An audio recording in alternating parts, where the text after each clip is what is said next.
A new breast reconstruction technique offers women with breast cancer an enhanced cosmetic outcome in conjunction with their oncologic surgery at the annual meeting of the American Academy of Cosmetic Surgery held in Orlando. Dr. Rosenberg, can you describe your technique, which employs not only an implant but also an acellular dermal graft? Certainly. We work in close collaboration with the oncologic breast surgeon who is using a skin-sparing technique to preserve as much of the breast skin and shape as possible while the mastectomy is done.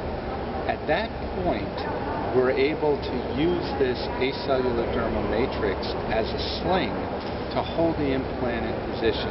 And what that does for us really is three things.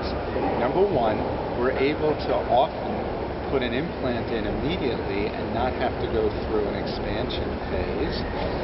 Secondly, the matrix is placed exactly where the lower pole of the breast is and the lateral or outside pole of the breast is. And that creates a shape that more closely matches the opposite normal breast. And finally, the sling is used to hold that implant in position so that with time, as it heals, we keep and maintain the shape that we had at surgery that we liked in the first place. What can you offer in terms of scar prevention? Well, we're very excited about the technique that we use for placement of the scar to do the mastectomy, which ultimately is where the scar comes from for the reconstructive surgery.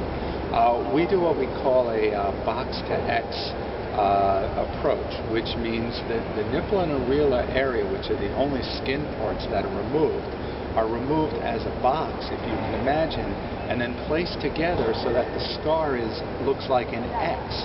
So instead of being a long scar that shows, you have a shorter, more compact X-shaped scar.